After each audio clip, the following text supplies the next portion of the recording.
Por eso en la mañana de NTN 24 nos acompaña Carlos Sánchez Berzaín, abogado, politólogo, director del Instituto Interamericano de Democracia. Está en pantalla, doctor Berzaín. Como siempre, un gusto. Bienvenido, una buena mañana.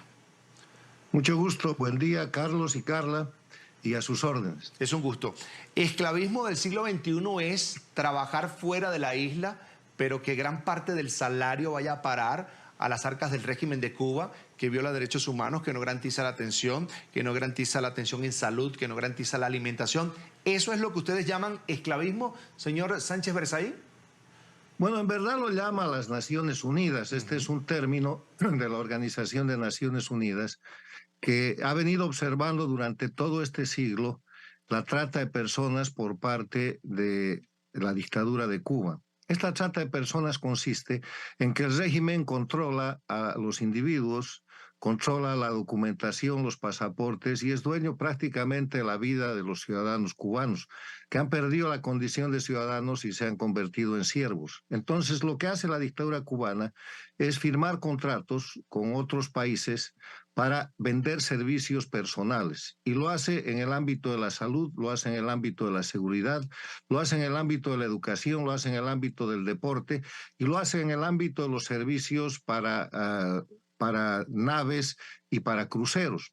Y esto no es una cosa que esté sucediendo hoy día. Ha pasado con el Brasil durante el gobierno anterior de Lula, donde a través de lo que se llamaba el programa de Mais Médicos, con Dilma Rousseff, llevaron miles de médicos cubanos al servicio del gobierno del Brasil, y el gobierno del Brasil le pagaba al gobierno cubano a través de la Organización Panamericana de la Salud un salario equivalente a 3 o 4 mil dólares por cada médico al mes, y el médico recibía 300 o 400 dólares. Eso ha ido a los tribunales internacionales y está en proceso.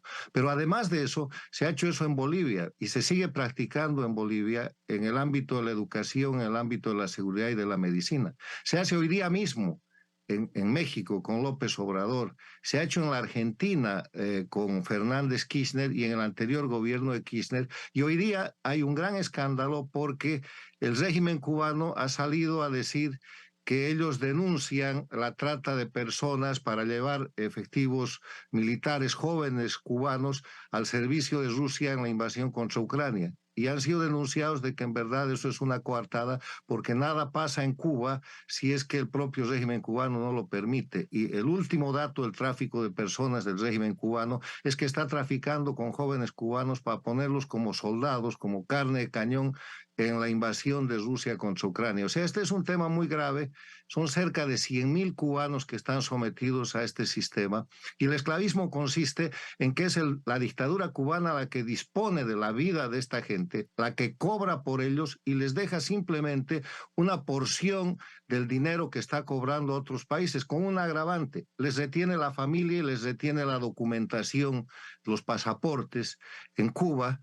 Y si no vuelven a Cuba y si denuncian, entonces pierden el contacto con la familia y pierden la ciudadanía cubana. Hay un caso muy importante en Washington, D.C. ahora mismo, que está avanzando de manera muy dinámica, y hay denuncias en el ámbito de lo que es la Convención de Palermo contra la delincuencia organizada transnacional en este sentido. Por eso, el Inter-American Institute for Democracy, Prisoner Defenders y el Diario de las Américas han organizado este foro donde vamos a tener una apertura a través de la experticia de Javier Larrondo, que es el ejecutivo de Prisoner Defenders, que es la entidad que seguramente más ha investigado últimamente sobre este tema.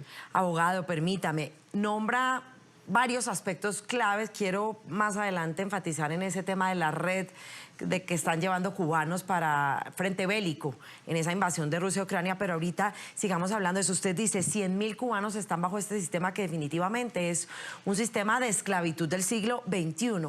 Además de que los coartan de esa manera, que prácticamente les secuestran a las familias, pues donde incumplan alguna de esas normas que están bajo el Código Penal cubano, pues si abandonan la misión, si escapan, si se quedan ahí, si no hacen lo que tienen que hacer, pues además pueden incurrir en prisión de cárcel. Y encima de eso, les prohíben hacer cualquier declaración en redes sociales, es decir, les cohíben y les coartan su derecho a la libre expresión. Muy complicado. Así es, hay mucha gente que ha escapado de esto y ha escapado hacia el mundo libre. Están en Estados Unidos, están en España, están en países europeos y obviamente lo están denunciando. Lo grave de todo esto es que hay gobiernos de países democráticos, como el de Argentina con Fernández Kirchner, el de México con López Obrador, países en el África, que contratan con el gobierno cubano y que han hecho de este sistema de esclavismo en el siglo XXI la fuente más importante de ingresos de la dictadura, porque a un promedio de un diferencial de más o menos 3 a 4 mil dólares por individuo, por esclavo que trafica la dictadura cubana, multiplicado por 100.000, usted ya puede ver la cantidad de dinero de que se nutre la dictadura, que no produce otra cosa. La dictadura cubana ha llevado a Cuba como país y al pueblo cubano a una situación de miseria en la que este año las Naciones Unidas, la Organización para el Hambre de las Naciones Unidas, ha informado que el pueblo cubano hoy día está consumiendo menos del 50% de la proteína que necesita y menos del 60% de los carbohidratos. O sea, es un pueblo desnutrido. Y en ese marco, aprovechando la miseria, pues la gente está dispuesta a que el régimen abuse de ellos para someterse a este tipo de situaciones en la esperanza de poder escapar o en la esperanza de tener por lo menos un ingreso, aunque represente eso la 10ª parte o el 15% solamente de lo que la dictadura cubana recibe. Por eso hoy día estamos viendo ese flujo migratorio tan grande de Cuba, de los cubanos tratando de escapar por donde pueden.